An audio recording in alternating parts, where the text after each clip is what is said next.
And I'm very pleased to say that from that production, we say good afternoon to Beverly Callard and Ray Quinn. Afternoon. Hello. How are you? Good to have you. I'm very well, very well. How's the coffee tasting? Coffee and tea, is it all good for you? Oh, it's good. It's a proper cup of Yorkshire tea. Yeah, absolutely.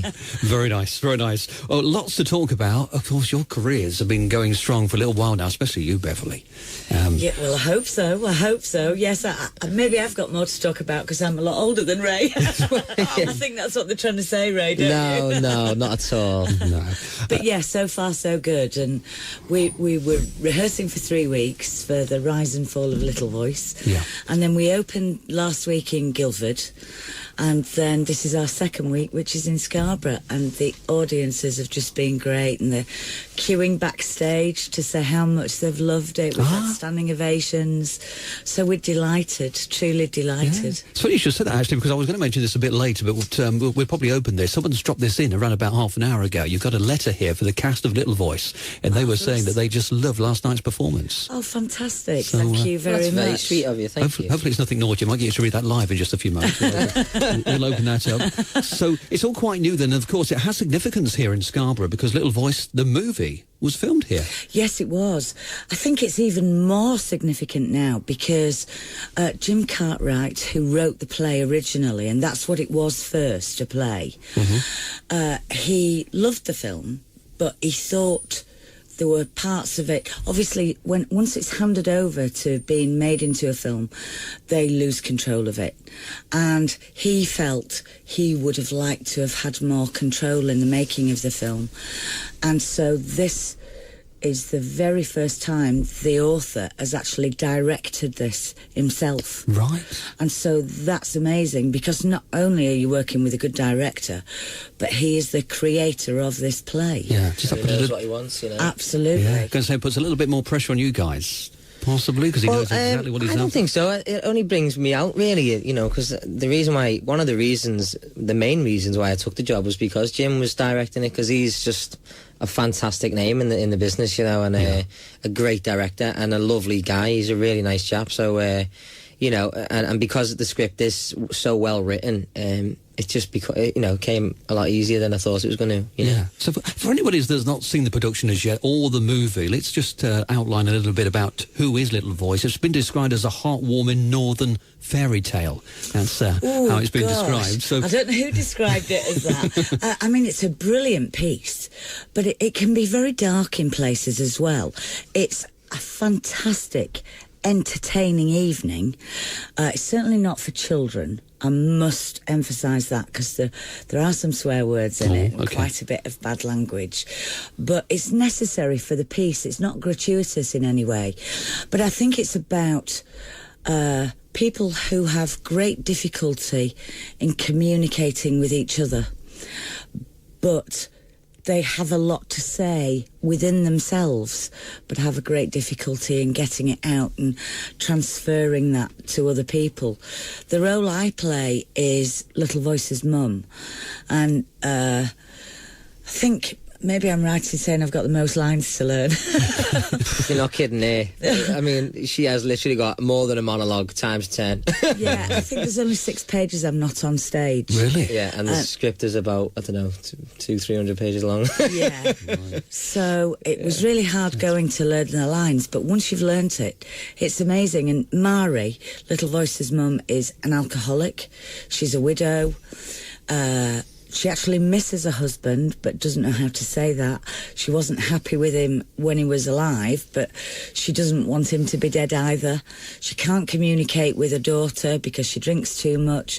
The daughter can't communicate with her because the daughter is just full of pent-up emotion, and all she does, the daughter, is plays songs and old records that her dad used to play, and she really can't communicate with anyone really until she meets Billy, which is where Ray Played comes by in. me. Yes. spends half the play outside her window. I know. This one? Throwing stones. Throwing and all stones and the kinds. like, yeah. Yeah, Billy's like, you know, a real shy guy. He's a happy-go-lucky young lad, but he's very sort of shy. Not as painfully shy as Little Voice, I would say, but he's definitely sort of always out to just make people happy and do the right thing by people. And he sees something in a little voice that he probably recognises in himself, you know, and he tries his best to just woo it as best he can.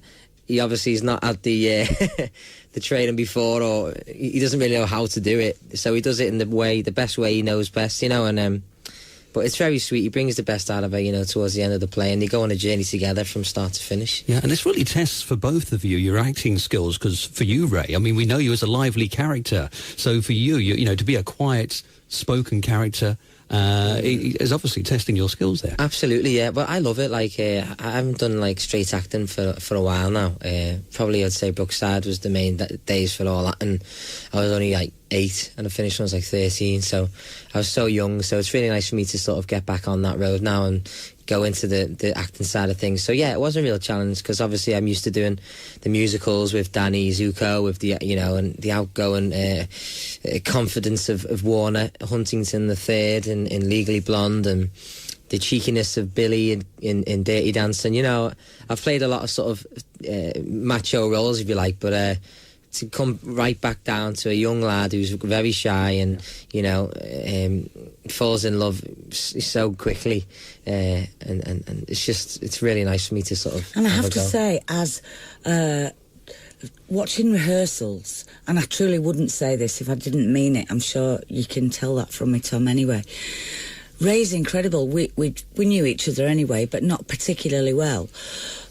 But it's very easy to play outgoing characters, but someone who is reserved and who has got a restrained emotion is very difficult to get that across, and especially across the proscenium arch into an audience. And I think Ray does it brilliantly, and he plays it with such sincerity and honesty.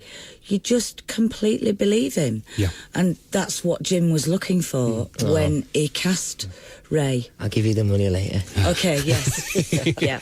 And for you, as what we were saying about, you know, it's very dark at times with this production. And for you, it tests your skills, because at times we're having a real laugh when you're dancing to the likes of the Jackson 5. Yes, indeed. And then you've got some real serious dialogue that's in there as well, some very serious scenes. So you really are on a bit of a roller coaster through the night. Well, that's the beauty of the play, isn't it? Because there's so many shades of light and dark, and yet 1 minute you can be laughing, the next minute you could be like, wow, you know, really taken aback, and the next minute you'd be crying with laughter again, and then back to the other side of it. Like, and my wife came to watch the show, and she said at some point I got really angry. I was like, I wanted to stand up and say, hey, get off it, or, you know, whatever. And then she said by the end I was crying my eyes out. And, you know, it is a real fantastic play from start to finish, and an entertaining evening. Going back to what Bev said before, you know, you won't be disappointed, guaranteed. Lovely. Well, what we're going to do is take a little break for a song. Okay. We'll talk again, and maybe we can chat a little bit about is it Jess Robinson who actually plays indeed. Little Voice? And Joe McGann, who plays Ray Say. Yeah. Dougie Brown. My goodness, yeah. We've got some great cast members. It's the Futurist Theatre. Afternoon once again, guys. We've opened up the little letter that came through from a listener. Yes, indeed. That was really nice, the words within that. It was lovely. It was from a lady called Catherine King. Thank you so much, Catherine. And she's addressed it to all the cast of Little Voice, and she says she attended the matinee performance yesterday and loved every minute of it, and she said thank you and well done. Brilliant. So thank you, Catherine. Yeah, I think, you know, it's got that local connection because of the movie with Scarborough, but I think when they've watched your stage production as well, they really do make a connection because of those highs and lows, the emotional side to the whole production there. Let's talk a little bit about Jess Robinson then. Jess is Little Voice, LV. Yes. Is she new to theatre? What's her background? She's done quite a bit of work, but she's certainly not a household name at the moment. And I think... She will be. Yeah, we all think that we've had a hand in discovering her, if you like, because she is truly amazing. She's a great actress. She's an amazing singer, but she's also a really, really lovely girl. I did say to her the other day, actually, you are going to be a megastar and you have to make sure you stay as nice as you are now. She's really talented, really easy to work with, and she's magnificent. She can imitate different singers, and she is just incredible. Definitely. And, First time I heard it, I was in another room and I was doing all the costumes, trying all the costumes on, making sure they all fit. And this song came on, which I thought it was a track, you know. Yes. And my missus said, "Is that it then?" I went, "No, it's a track." That was the working out the tracks, and she opened the door. She went, had a little sneak. She went, "It's not. That's actually it." I was like, "Shut up." So that is literally just like a scenario from the movie, because that's what the movie and the stage show is all about. Honestly, you'd swear that was, you know, she's brilliant. Marilyn Monroe, you know. And Tina Turner and Diana Ross. She's just spot magnificent. on. Again, unlike the film version, there are more songs within the stage show, and certainly when she does the main performance, not to give too much away, but it's quite staggering the amount that she fits in to that performance time, isn't it? and the way she flows from one to the next. And Jim wanted it to be an absolute, you know, belting, show-stopping list of numbers, and that's what he's got. And I think because he had the freedom and we had the luxury of, I mean, Jim asked me to do this job at the beginning of last year, and I left Coronation Street in March of last year, and much as I loved it, I just wanted to move on to do other things. And when Jim said, you know, would you play Mary in Little Voice, I said, I don't care where you do it, I don't care when you do it, yes, I'll do it. Yeah. Because to work with the great Jim Cartwright is just amazing. But also we've got other members of the cast as well. Joe McGann, who is a fantastic actor, and he plays Ray Say, my boyfriend, and he's brilliant. He's really, really good, isn't he? Oh yeah. Sally, Scouser as well. yes, So we get on really well. and all the ladies fall in love with him as well, which is good. Even got a bit of a cheer when he walked on stage. Yes, it I did. noticed on Monday Yes, night, it did. And Sally Plum plays Sadie. She is incredible, truly incredible, and so funny. We find it hard not to laugh at her ourselves. And then we've got, of course, the great Dougie Brown, who everybody in Scarborough knows him anyway, because he's played the Futurist so many times as well. Yeah.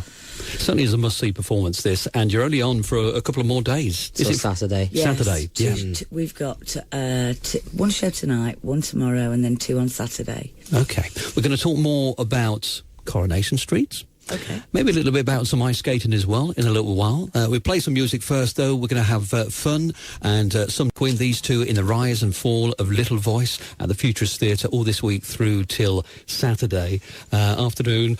Now, Beverly, just before we get any further, had a listener on the line. Carol wants to know, Beverly, did you go to, is it Bruntcliffe School? In Morley, I did indeed. Oh, gosh. Did you know a Carol?